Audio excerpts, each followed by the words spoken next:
Bienvenue à nouveau dans l'émission. Nous sommes rejoints aujourd'hui par Alastair Crooke, un ancien diplomate britannique qui a également occupé des fonctions diplomatiques au sein de l'Union européenne, notamment en tant que conseiller en sécurité auprès du représentant spécial de l'UOM pour le Moyen-Orient. Pour ceux qui souhaitent suivre son travail, rendez-vous sur son Substack, Conflicts Forum. Alors, bienvenue à nouveau dans l'émission. Merci beaucoup. Merci, bienvenue en Europe. Eh bien, il se passe actuellement beaucoup de changements au Moyen-Orient. Donc, j'apprécie l'occasion de recueillir votre point de vue. Tout d'abord, je voulais vous interroger sur la stabilité d'Israël en ce moment, car il semble que ce grand plan visant à éliminer des adversaires clés, y compris l'Iran, et à résoudre la question palestinienne, conduit en réalité Israël à se surmener et à s'épuiser, du moins dans une certaine mesure. Je me demandais comment vous percevez la position d'Israël. Plus précisément, quels problèmes internes observez-vous?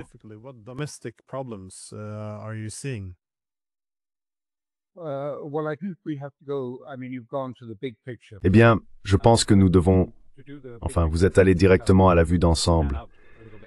Mais pour cela, je pense qu'il faut prendre un peu de recul. Ce que je dirais, c'est que Trump et Netanyahou sont vraiment liés, comme les doigts de la main, dans la manière dont ils façonnent la doctrine politique aujourd'hui. Et cette doctrine est délibérément conçue pour être plus dure, plus tranchante, moins tolérante, moins libérale, rapide, prête à tout casser. C'est une doctrine qui ignore volontairement les normes et les lois. Elle ignore la Charte des Nations Unies. Elle se complaît même d'une certaine manière dans le fait de faire des choses non conventionnelles. Ainsi, même du point de vue américain, on entend quelqu'un comme Tom Barrack dire « Vous savez qu'Israël ignore les frontières ».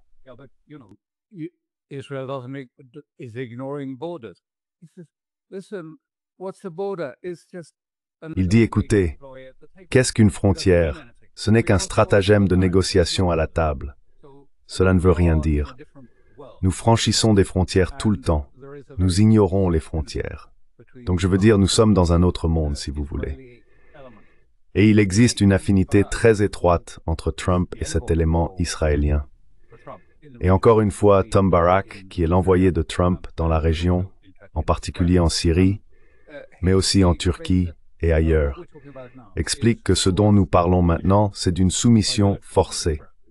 Par des moyens militaires, nous allons contraindre les États à se soumettre, la Syrie, Assad, le Liban et d'autres États aussi. Et il dit en un sens, vous savez, qu'Israël cherche une hégémonie régionale, si vous voulez, une hégémonie militaire.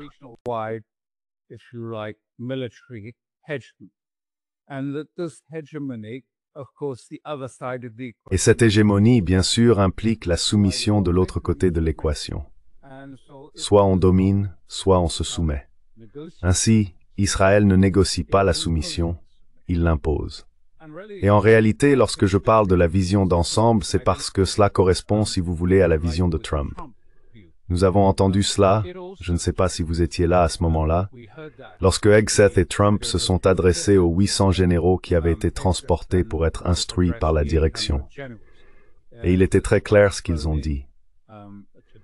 Trump a déclaré spécifiquement, « Regardez, vous savez, le Vietnam, nous avons perdu parce que nous étions politiquement corrects. Mais maintenant, nous ne le sommes plus. Donc nous allons gagner, nous sommes en train de gagner. Partout, nous gagnons. Même chose pour l'Afghanistan. Nous aurions dû gagner en Afghanistan.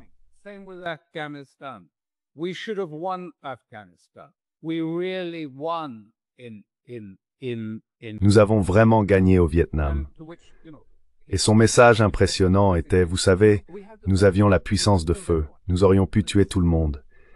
C'est le genre de discours que nous avons entendu de la part de Trump et de Tesla. Et Trump affirme que l'armée américaine est inarrêtable.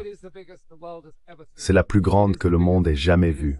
C'est la plus grande, la meilleure, elle peut s'imposer à n'importe qui. Imposer sa domination. Il semble donc que ce soit réellement la politique de Trump. Je veux dire, il a dit ces choses assez explicitement, qu'il cherche une forme de domination à atteindre, soit par la finance, par les tarifs douaniers, soit simplement en extorquant des investissements aux États-Unis de la part de ses alliés et de ses mandataires.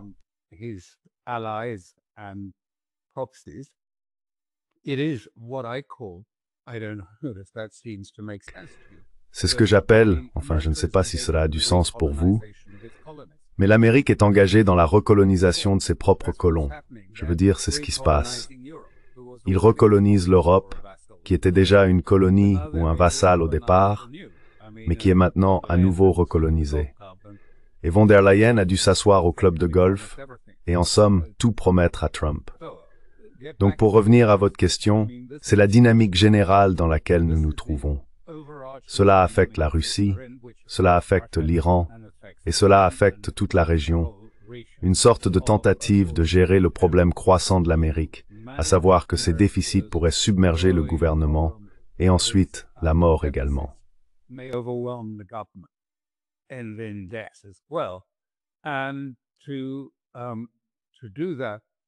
Et pour ce faire, il doit créer la peur et donner le sentiment que les gens n'ont pas d'autre choix que de se soumettre, financièrement ou militairement. La pression militaire est plus appropriée au Moyen-Orient parce qu'il y a bien sûr encore la résistance qu'il souhaite neutraliser. Donc vous avez vraiment demandé, est-ce durable? Est-ce que cela va continuer, ce qui se passe à l'intérieur d'Israël? Eh bien, si l'on revient à ce que Sayed Hassan Nasrallah a dit au début, quels étaient les objectifs de la résistance? Il a dit que l'un d'eux était d'épuiser Israël militairement. Le second était de provoquer des divisions au sein d'Israël. Et c'est certainement, à l'heure actuelle, très clairement le cas.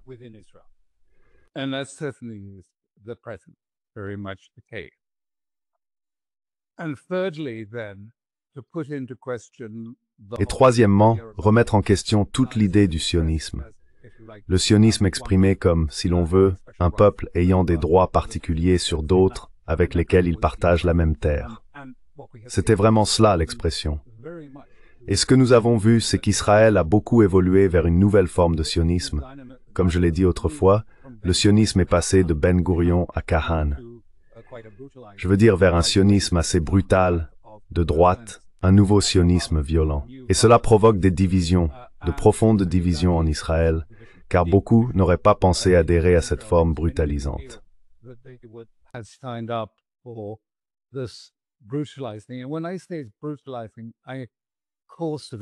Et quand je dis que c'est une brutalisation, je fais bien sûr référence à Gaza et à ce qui se passe au Liban et ailleurs, mais c'est aussi une brutalisation interne. Si l'on regarde les images des manifestations des familles d'otages, des gens qui réclament le retour de leurs proches, ils ont été traités plus durement que les Palestiniens. On leur a craché dessus, on les a insultés, traités de traîtres, battus par la police. Ce sont des Israéliens patriotes qui veulent simplement récupérer leurs otages, mais ils ont été traités de manière très brutale. Ainsi, l'État à son tour est devenu plus brutal, et à l'extérieur, il est allé au-delà de la brutalité, jusqu'au génocide et au massacre.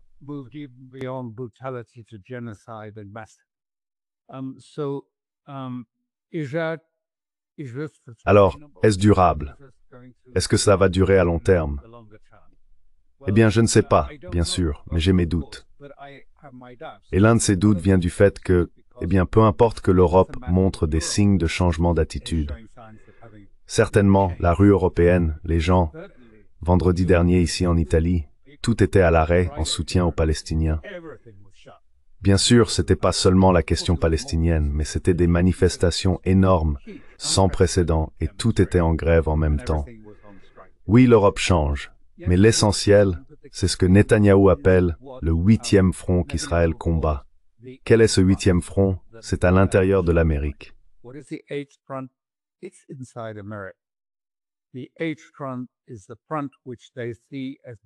8e front est celui qu'ils considèrent comme le plus existentiel, pratiquement plus que tout autre. C'est le front sur lequel ils défendent la cause d'Israël, ils la soutiennent. Ils ont racheté presque tous les grands médias, à l'exception de CNN pour le moment, par l'intermédiaire du fils de Larry Ellison, je crois que c'est David Ellison, qui en a acquis la majorité. Et maintenant, une grande lutte s'engage, à la suite de la mort de Charlie Kirk, autour de la tentative d'Israël de prendre le contrôle des jeunes conservateurs américains, en particulier des influenceurs. Ils perdent cette bataille pour l'instant. Ils la perdent, même s'ils possèdent les grands médias. Ils gagnent peut-être chez les plus de 50 ou 60 ans, mais chez les jeunes, pas du tout.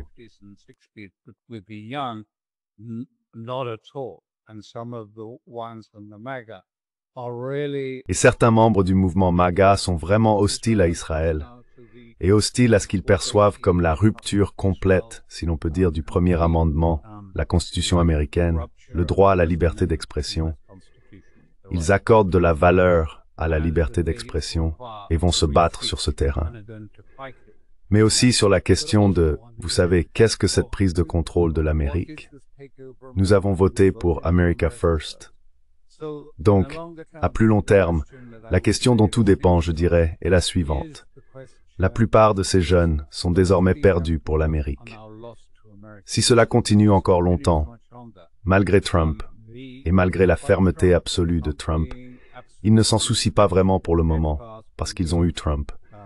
Mais lorsque Trump sera dans son second mandat, la question sera, ayant perdu la jeunesse américaine, finiront-ils par perdre l'Amérique elle-même?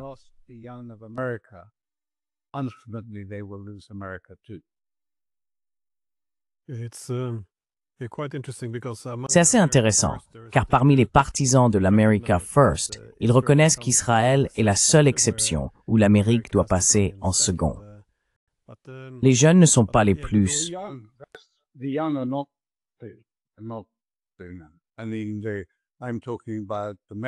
Je veux dire, je parle du camp MAGA, les gens qui suivent des figures comme Nick Fuentes et d'autres, qui expliquent chaque jour dans leurs émissions l'ampleur de la tentative, selon eux, d'intimider et de soudoyer Charlie Kirk pour qu'il reste et continue de présenter la position israélienne au sein du IAF. Et maintenant la colère monte parce que tout cela se retrouve dans la sphère publique. Il y a une forte réaction, comme je le dis, parce que la situation est confondue avec une préoccupation plus large concernant le premier amendement, sur le contrôle de la liberté d'expression dans un sens plus général. De nombreuses révélations ont récemment émergé sur des personnes placées sur des listes de surveillance du terrorisme, et même des sénateurs faisant l'objet d'enquêtes du FBI à propos du 6 janvier. Toutes ces choses sortent maintenant au grand jour, et beaucoup de questions se posent sur la répression et le contrôle gouvernemental de la parole, et Trump est en plein milieu de tout cela.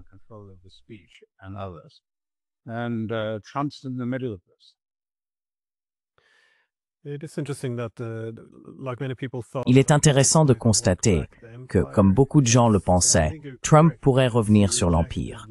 Je pense que vous avez raison de dire qu'il a rejeté l'hégémonie libérale, mais pas l'hégémonie en soi. Il s'agit donc en réalité de remplacer l'hégémonie libérale par un empire politiquement, non pas politiquement correct, mais politique.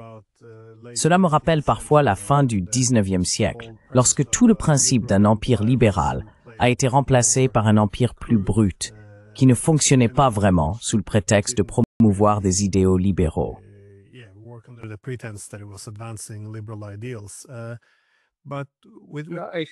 Je pense que vous êtes, désolé de vous interrompre, mais je veux dire, vous savez, c'est assez clair d'après ce qu'il a dit avec ses généraux. Il n'arrêtait pas de dire, vous savez, qu'à l'époque nous étions woke, et que c'est pour ça que nous avons perdu les guerres du Vietnam, d'Afghanistan et partout ailleurs. Et maintenant, nous gagnons.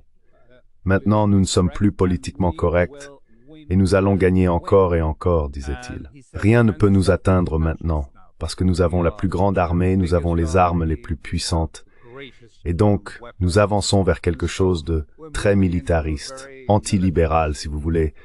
Je veux dire, vous savez, l'ancien ordre fondé sur des règles est révolu. Ils ne veulent plus rien avoir à faire avec ça. Cette époque est terminée.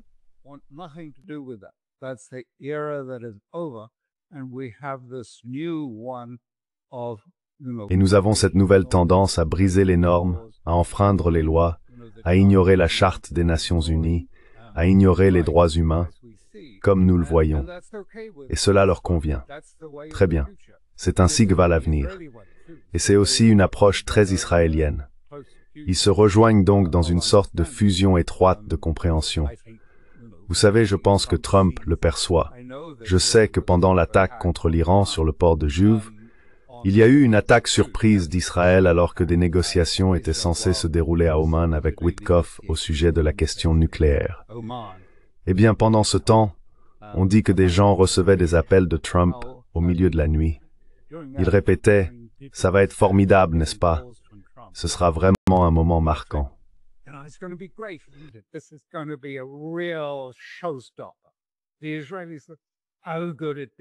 Les Israéliens sont vraiment doués pour ce genre de choses, n'est-ce pas?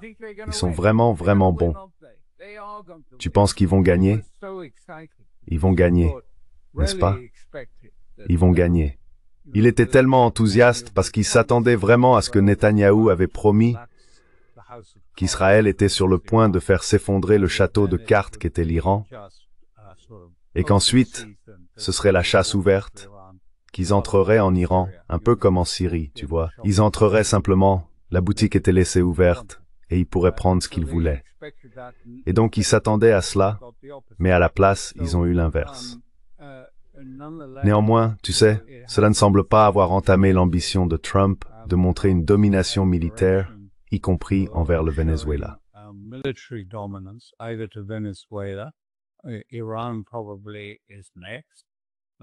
L'Iran sera probablement le prochain. Mais en même temps, vous savez, la seule chose que je pense se passer, eh bien je pense que ce que nous voyons se dérouler à Gaza, je suis peut-être un peu cynique, mais je pense que c'est parce que les membres du comité du prix Nobel de la paix sont sur le point d'annoncer le candidat ce week-end, je crois. Donc tout est précipité, précipité, précipité. Nous avons donc, vous savez, une proposition formulée, une pression immense exercée par Kushner, par la Turquie, par le Qatar, sur le Hamas. Et nous avons donc une proposition bâclée, dont aucun des détails n'est réellement convenu. Je veux dire vraiment pas, à part le tout premier, vous savez, paragraphe 1, il y aura après 24 heures le début du retrait, après 72 heures, l'échange de prisonniers aura lieu.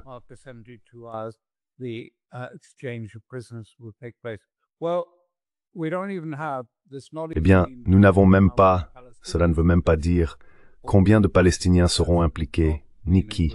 Cela n'a pas été convenu. Que se passera-t-il ensuite? Comment se dérouleront les négociations? Quelle sera la perspective à long terme? Qu'adviendra-t-il du Hamas? Sera-t-il désarmé? Quelle en sera la base? Les Israéliens continueront-ils à attaquer? Aucune de ces choses n'a été décidée. Rien n'a été élaboré. C'est typique, on se précipite simplement. Prenons juste le premier paragraphe et nous réglerons le reste plus tard. Je pense, comme vous le savez probablement, que j'ai participé à de nombreuses initiatives de paix entre Israël et les Palestiniens. Et je sais que ces choses doivent être réglées dans les moindres détails, car tout ce que vous n'anticipez pas finira par se produire. Et la plupart du temps, cela explosera à un moment donné.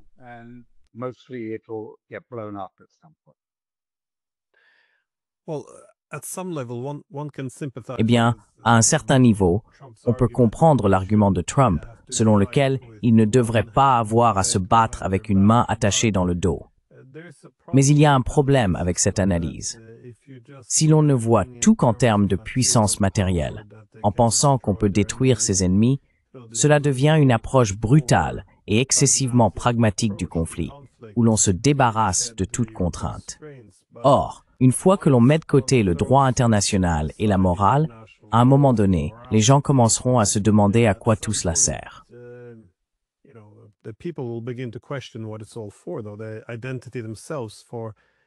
L'identité elle-même, non seulement pour les Américains, mais aussi pour les Israéliens, sera remise en question. Je veux dire, si je regarde Israël, j'aurais traditionnellement été assez favorable à l'idée qui le sous-tendait. Après les horreurs que le peuple juif a subies en Europe, j'aimais l'idée qu'il ait sa propre patrie pour se défendre. Mais toute cette idée, celle d'un Israël laïque auquel on se référait dans les années 1960 et 1970, a en grande partie disparu aujourd'hui. Je veux dire, ce nouvel Israël, génocidaire et très dur. Penses-tu qu'il soit possible qu'il tienne encore, s'il en vient, je suppose, à abandonner ainsi sa propre identité fondamentale?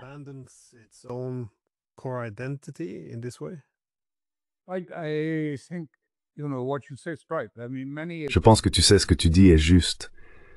Je veux dire, beaucoup d'Israéliens aussi se demandent, tu sais, eh bien, où allons-nous? Allons-nous simplement passer la période à venir? Sommes-nous simplement là pour tuer autant d'Arabes que possible et garder tout le monde sous contrôle? Voici le problème pour une armée. N'oublions pas que Ben Gurion, dès le début, a dit « Regardez, nous sommes un petit pays, nous ne pouvons pas entretenir une armée professionnelle. Nous devons compter sur les réservistes. » Et les réservistes ne sont souvent pas très bien formés, en fait, assez mal formés. Et aussi, tu sais, peu enclins à accepter des rappels répétés, car ils ont des entreprises, des familles, d'autres engagements.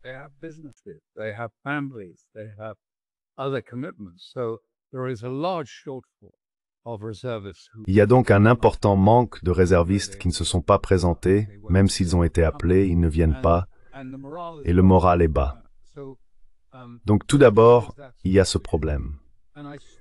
Et je pense que d'une certaine manière, vous savez, il y a de nombreuses années, j'étais en Afrique du Sud, c'était pendant l'ère de l'apartheid, et mon travail à l'époque consistait à être en contact avec l'aile droite des éléments Afrikaner, le Broederbond et d'autres. Il a fallu beaucoup de temps, environ 1 an, pour être accepté, assister à leurs réunions et tout le reste, assis dans une sorte de mer de chaises vides, parce que tout le monde me sifflait.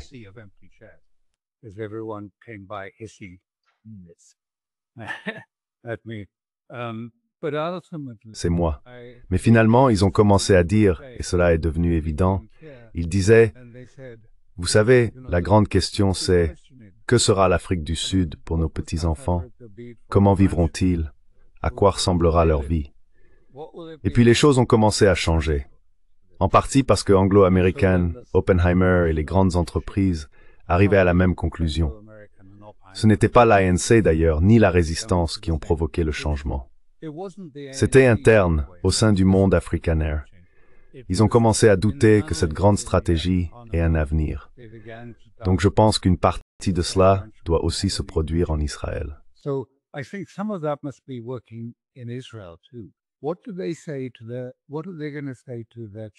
Que vont-ils dire à leurs enfants au sujet de l'avenir de leurs petits-enfants en Israël? S'agira-t-il d'une guerre permanente contre le reste de la région? Est-ce que cela risque d'être, vous savez, attrayant?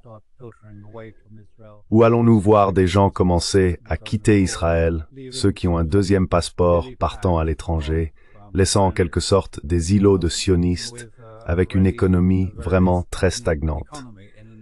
Et une économie stagnante parce que, déjà, l'économie est assiégée et au fil du temps, ce sera encore plus le cas. Et vous savez, Netanyahou l'a clairement dit, pour parvenir à la neutralisation de la région, pour parvenir à la déradicalisation du Moyen-Orient, l'Iran doit être détruit.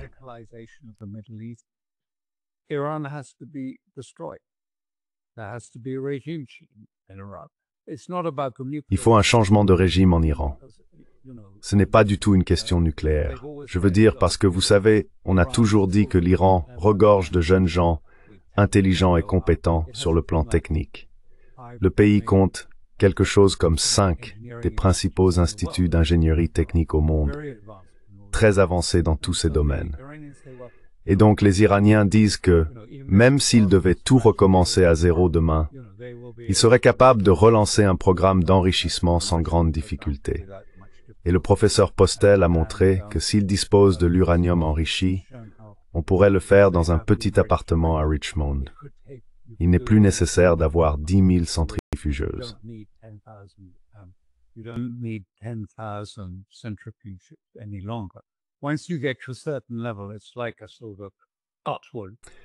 Une fois que vous atteignez un certain niveau, c'est comme une sorte de, je veux dire, courbe de tir vers 90%. Donc je pense que cela va inévitablement arriver. Et je pense que, vous savez, tout ce que je vois, j'adhère pas au discours de Trump sur la paix et la paix. Parce que je repense à ce qu'il a dit lorsqu'il s'est retiré du JCPOA. C'était en 2018, non? Je crois que c'est en 2018 qu'il s'est retiré du JCPOA. Et il disait exactement la même chose. Il doit y avoir un mécanisme de rétablissement automatique. Il doit y avoir des limites sur les missiles. Il doit y avoir une rupture complète des liens de l'Iran avec sa politique étrangère, avec ses liens avec le Hezbollah ou avec d'autres mouvements, etc.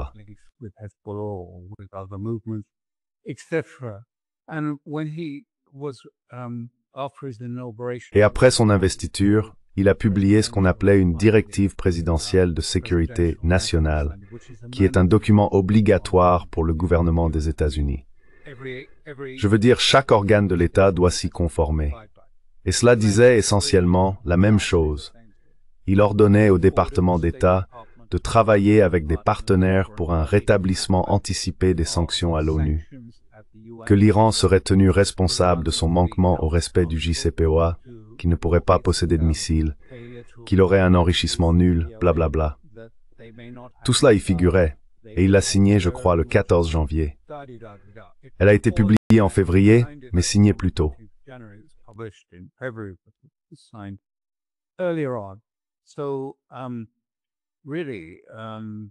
Alors, vraiment, vous savez, je pense qu'il est assez proche.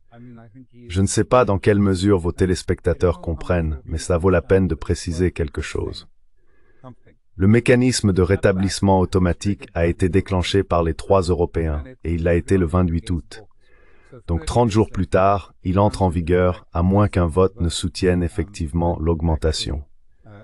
Quoi qu'il en soit, ce vote, c'est une question de procédure. Ce n'est pas dans le format du Conseil de sécurité, c'est un point de procédure délibérément conçu ainsi. Le vote a eu lieu et il n'y a pas eu de soutien après la position, donc il s'est rétabli et a pris fin. Mais le fait est que le 18 de ce mois, le JCPOA meurt. Il arrive à sa fin naturelle, la clause de temporisation entre en jeu et c'est terminé. Et ensuite, vous savez, il y aura toujours des sanctions de la part de l'Amérique, et ainsi de suite. Oui. Mais le JCPOA, donc maintenant il y a, vous savez, un écran vide. Et je pense que c'est pas un hasard. C'est une feuille blanche devant Trump qu'il peut utiliser pour rédiger son propre ultimatum à l'Iran. Soit vous capitulez, soit vous faites face à une action militaire. Peut-être espère-t-il qu'ils capituleront.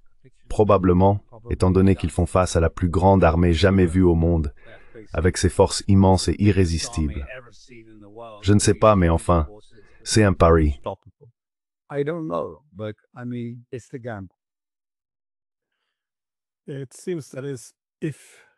Il semble que s'il voulait une solution à la question nucléaire, cela pourrait se faire facilement, je pense, avec de la transparence.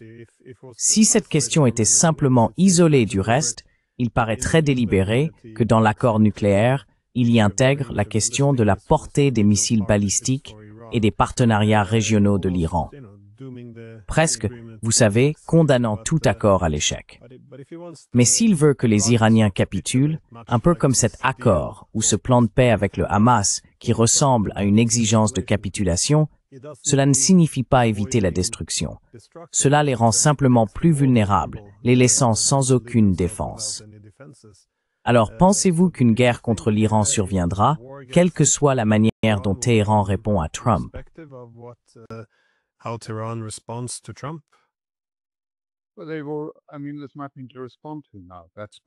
Je veux dire, il n'y a plus rien à quoi répondre maintenant. C'est le point que j'ai soulevé. Le retour automatique a eu lieu, c'est fait. Les Russes et les Chinois disent qu'ils n'autoriseront aucun comité à se réunir pour examiner les conséquences de ce retour ou la manière dont il serait activé. Et puisque la Russie présidera le Conseil de sécurité le 1er octobre, je pense que cela n'arrivera pas. Donc il n'y a rien, aucun format diplomatique, aucune procédure, aucune structure restante.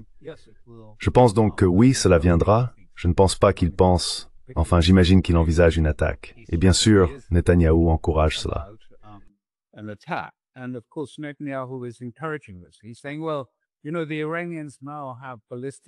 Il dit, eh bien, vous savez, les Iraniens ont maintenant des missiles balistiques capables de transporter une ogive sur 7000 km, Ajoutez-en encore 3000 et ils peuvent atteindre New York et Mar-a-Lago aussi. Je veux dire, vous voyez, oui. Donc c'est clairement à l'ordre du jour et Trump le dit aussi, vous savez. Et Tom Barrack a dit, écoutez, je ne sais pas s'ils vont s'en prendre à l'Iran, mais quand on y réfléchit avec Gaza et le Hamas, en réalité, sans cela, on ne peut pas vraiment régler la question. On ne peut pas vraiment en finir avec le problème auquel Israël est confronté.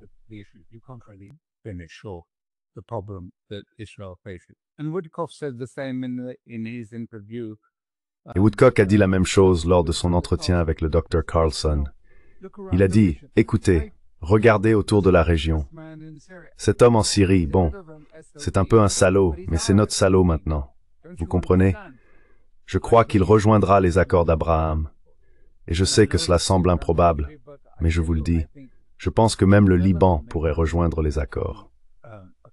Mais ensuite il a ajouté, eh bien vous savez, nous pourrions avoir une normalisation complète. Mais alors il faut composer avec l'irrationalité de l'Iran, avec son soutien à ces autres groupes, et sans cela, vous n'obtiendrez pas, et il a dit, si nous pouvions régler le cas de l'Iran, il n'a pas expliqué comment, simplement régler le cas de l'Iran.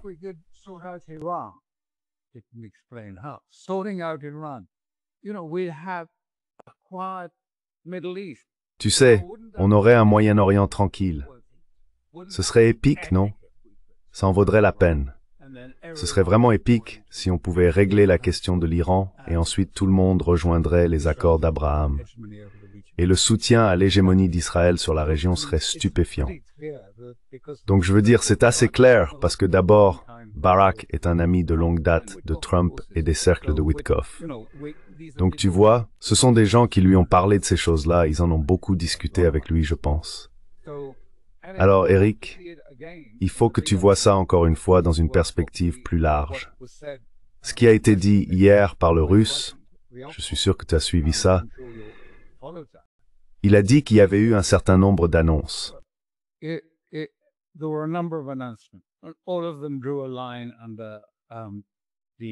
Ils ont tous mis un terme aux discussions en avril. Elles n'ont pas abouti.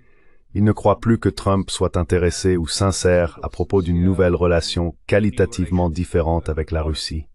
Ils estiment donc que tout ce processus est désormais arrêté. Ils ne tiendront plus d'autres discussions ni de réunions techniques. C'est fini.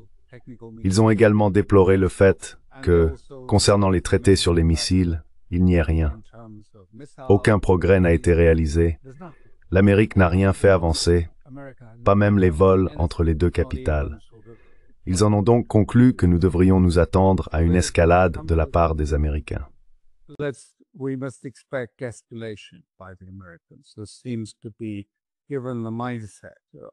Cela semble être l'état d'esprit de cette nouvelle doctrine.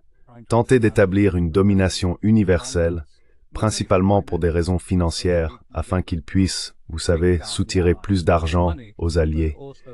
Mais aussi, vous savez, imposer des conditions avec des tarifs douaniers et d'autres mesures pour essayer d'équilibrer la sortie de capitaux sur son compte de capital afin de couvrir les déficits budgétaires. Sinon, je pense que les déficits submergeront le gouvernement. C'est donc son plan pour mettre en œuvre une nouvelle stratégie. Et maintenant, nous voyons même la Russie, qui était la plus ancienne alliée. Et même lorsque vous étiez, je crois, à Sochi, je l'ai trouvé très conciliant envers les Américains.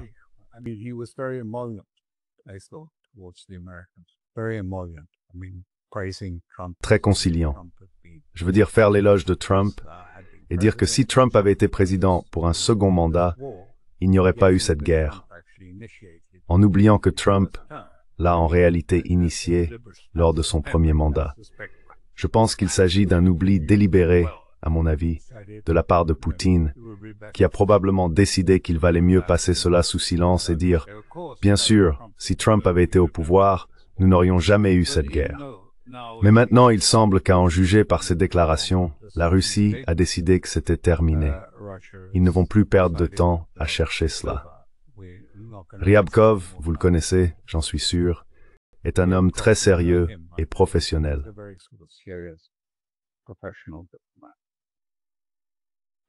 My last question though is just if Ma dernière question, cependant, est la suivante.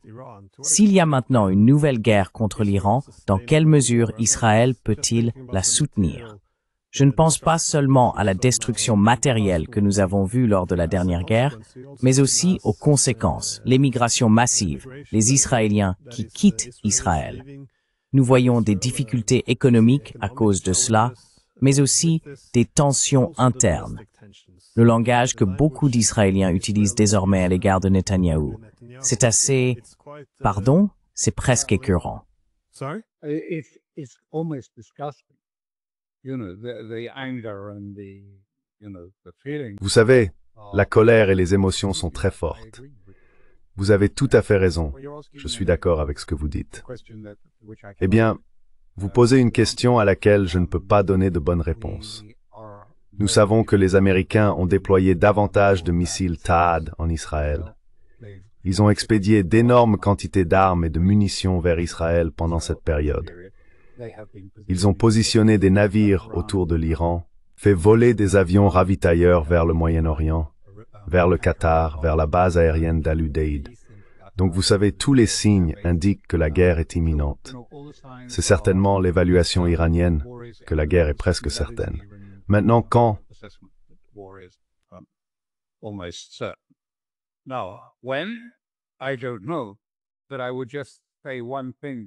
Je ne sais pas, mais je dirais simplement une chose qui me semble pertinente à ce sujet et qui explique peut-être pourquoi les choses avancent de manière aussi précipitée, indépendamment du prix Nobel de la paix. C'est que lorsque j'étais au Liban pendant la guerre de 2006, il était très très clair que les Israéliens n'aiment pas voler de la mie à la fin novembre. On est alors plongé dans des brumes épaisses et du brouillard, avec des nuages bas et de fortes pluies. Et oui, bien sûr, ils disposent d'avions perfectionnés, mais ils n'aiment pas voler dans ces conditions. Comme vous le savez, les Iraniens auraient apparemment perdu leur président en volant par un temps similaire.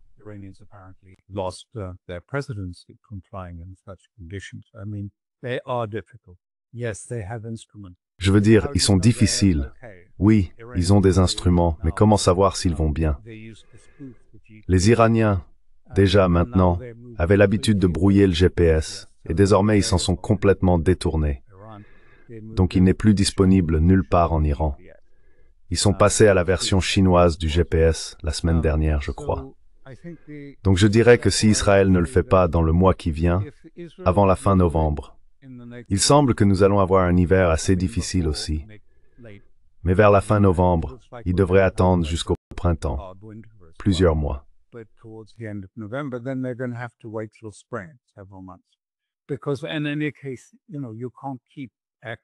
Parce que, de toute façon, vous savez, on ne peut pas garder des avions, des hommes et des navires en état d'alerte totale pour la guerre indéfiniment. À un moment donné, ils devront tous rentrer et il faudra tout recommencer. Donc je pense en ce sens, je n'ai aucune information privilégiée sur des dates ou des plans ou quoi que ce soit de ce genre, mais il me semble évident qu'Israël, si c'est possible, essaiera de convaincre les Américains d'y aller avant que le temps ne change. Parce qu'attendre jusqu'en mars ou avril prochain, eh bien, qui sait quelle sera la situation politique dans le monde d'ici là? D'ici 3 mois, j'imagine que Netanyahou tentera probablement le coup, si c'est possible. Et cela pourrait l'être.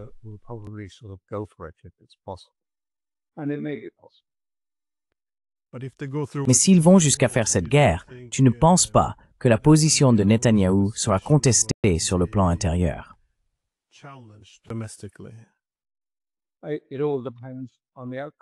Tout dépendra de l'issue de la guerre. Et clairement, l'Amérique va en faire bien plus. Il ne s'agira pas seulement de quelques attaques symboliques sur des sites existants. Je pense que nous verrons quelque chose de bien plus lourd, et il est tout à fait probable qu'Israël y pense aussi. Je n'en ai aucune confirmation, mais le colonel Wilkinson a dit l'autre jour que certaines de ses sources avaient été surprises par le nombre d'ogives nucléaires chargées sur les sous-marins israéliens. Cela pourrait être une tentative de faire pression délibérément sur les Iraniens. Peut-être, mais peut-être pas, je ne sais pas. Nous ne savons tout simplement pas comment cette guerre pourrait évoluer, ce qui se passerait alors, ni quelle serait la réaction à Moscou et à Pékin face à un conflit d'un autre type, d'une autre nature.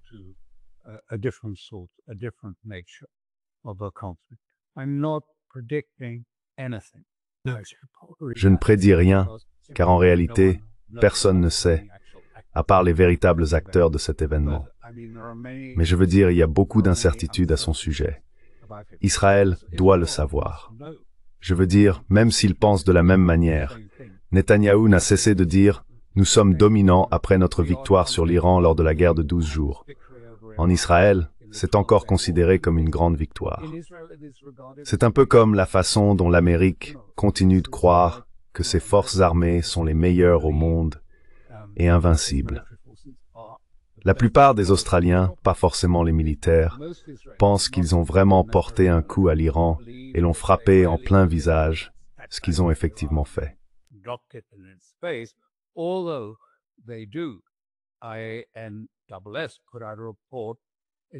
L'INSS a publié un rapport reconnaissant qu'en réalité, toutes les présomptions concernant la guerre des 12 et 13 juin avaient échoué. Elle était censée faire tomber et provoquer l'effondrement de l'Iran, et cela n'a pas eu lieu. En effet, ils ont admis, avec un certain regret, que malheureusement, les Iraniens s'étaient unis d'une manière qu'ils n'avaient jamais connue auparavant. C'était dans le rapport israélien de leur principale ONG de sécurité. Ils ont déclaré qu'il était étonnant de voir à quel point tout le monde s'était rassemblé pour soutenir le gouvernement. Nous n'avons vu aucun signe d'une attaque susceptible de renverser le gouvernement. Rien de ce genre. Néanmoins, le rapport a conclu « Nous devons renverser le gouvernement et aller de l'avant avec un changement de régime, contredisant complètement tous les éléments qu'ils avaient produits jusque-là. »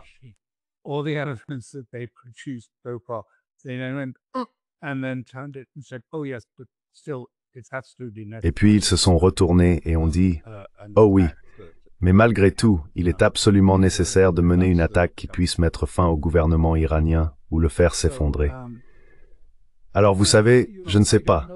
Les Iraniens pensent peut-être encore que c'est la voie vers une grande victoire et qu'ensuite ils seraient en sécurité, car je crois qu'ils le pensent vraiment.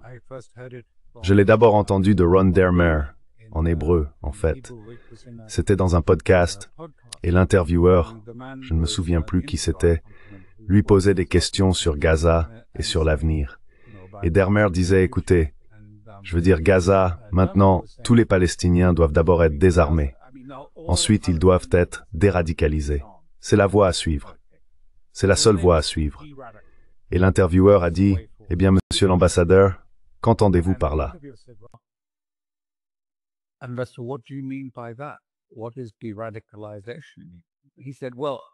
Qu'est-ce que la déradicalisation? Il a dit, eh bien, par exemple, ce qui est arrivé aux Allemands après la fin de la guerre.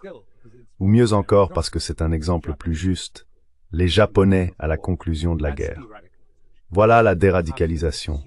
Une humiliation et une épreuve absolue, brûlante. Et puis Netanyahou l'a dit avant-hier presque exactement dans les mêmes termes que Dermer. Nous avons besoin de la déradicalisation du Hamas. Ils doivent subir une défaite totale et complète. Et le titre, d'ailleurs, sur Channel 10 News en hébreu, disait que les Américains s'étaient plaints et avaient déclaré « Nous voulions la soumission.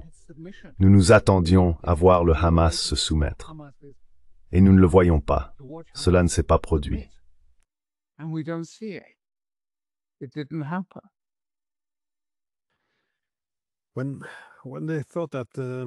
Quand ils pensaient que les Iraniens soutiendraient le bombardement américano-israélien, renverseraient leur propre gouvernement et les accueilleraient en libérateurs, je pensais que c'était seulement à des fins de propagande. Mais s'ils y croient vraiment eux-mêmes, c'est un peu terrifiant. Vous espériez, enfin, j'espérais un peu moi aussi, que le renseignement serait meilleur. Mais juste pour confirmer, vous pensez que les Israéliens seraient prêts, avec le feu vert de l'Amérique, à réellement utiliser le nucléaire?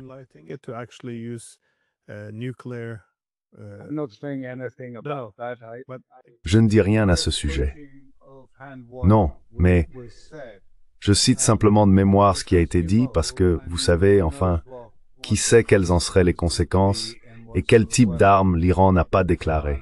Je ne parle pas d'armes nucléaires, mais de certaines de leurs autres armes. Vous savez, parce que, d'une certaine manière, les armes nucléaires sont devenues obsolètes, à mon avis. Je veux dire, les armes nucléaires tactiques, si vous voulez détruire un pays entier d'un seul coup, oui. Mais en réalité, quand on regarde quelque chose comme le missile Orisha qu'a utilisé Rafi, qui n'est pas nucléaire, c'est bien mieux, parce qu'on peut viser des cibles précises. Et ce que nous avons vu pendant la guerre de 12 jours était assez frappant.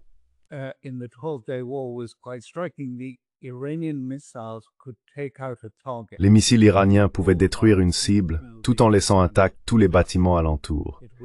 Ils étaient d'une précision remarquable, précis et exact, et les Russes disposent de cette capacité également. Donc je veux dire, vous savez, il n'est plus nécessaire de raser 50 km² d'une ville pour atteindre une seule cible. On peut le faire de manière précise et exacte. Ainsi, tout le langage autour de cela, toute la réflexion à ce sujet, je pense, est en train de changer.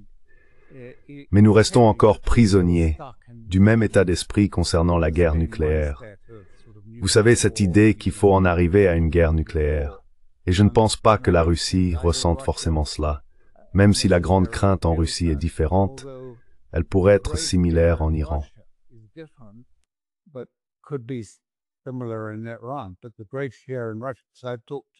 Mais la grande crainte en Russie, parce que j'ai parlé avec des experts qui traitent de ces questions, est qu'ils croient encore que les Américains ont une sorte de conviction en une capacité de première frappe, et qu'une première frappe n'est pas seulement possible, mais pourrait être une victoire.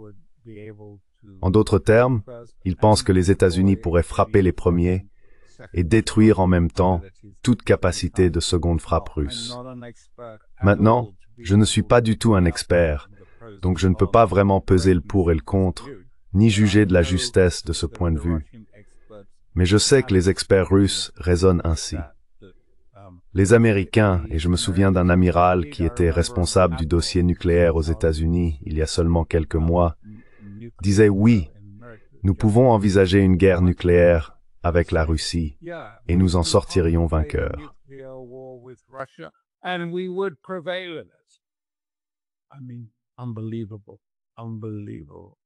Je veux dire incroyable, incroyable. Quelle chose à dire, quelle chose stupide à dire. Mais quand même, oui, je veux dire, nous devons... Je dirais une dernière chose, je le dis souvent aux Iraniens, qui attribuent à l'Occident un degré de rationalité qui n'existe tout simplement pas. Et je leur dis, vous savez, l'Occident est largement guidé par l'émotivité, les préjugés et l'irrationalité, ainsi que par ses propres calculs internes. L'avantage politique sur la scène nationale. Et vous savez, y a-t-il des penseurs stratégiques en Occident? Eh bien, je ne sais pas. Je n'en connais aucun du calibre de ceux que vous avez probablement rencontrés lors de votre récent voyage. Je veux dire, il n'y a pas beaucoup de penseurs stratégiques en Occident qui réfléchissent de cette manière. S'il y en a, envoyez-moi un email avec leur nom.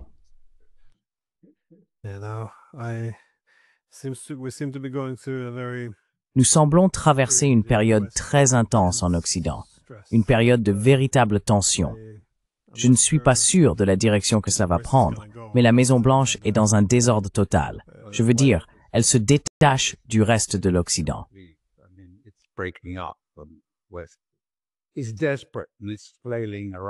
C'est désespéré et ça s'agite de manière stupide. Encore une fois, cela renforce ce que je dis. Je veux dire, essayer de faire un peu de jeu de brinkmanship en mer Baltique et avec les États baltes. Franchement, c'est tellement stupide. Nous allons abattre un avion russe. Sérieusement, avons-nous le courage d'abattre un avion russe? Les Turcs l'ont fait, et nous pouvons le faire, et nous devons tous être en état d'alerte maximale. Franchement, l'alarmisme en Europe est tout simplement incroyable.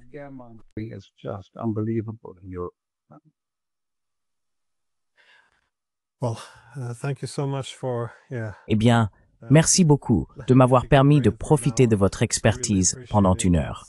Je vous en suis vraiment reconnaissant. C'est assez extraordinaire de voir combien d'actes de jeu dangereux nous pouvons mener en même temps. Affronter les Russes, les Chinois, les Iraniens. Et maintenant, c'est vraiment le Venezuela qui semble peut-être être sur la liste pour la semaine prochaine. C'est fantastique.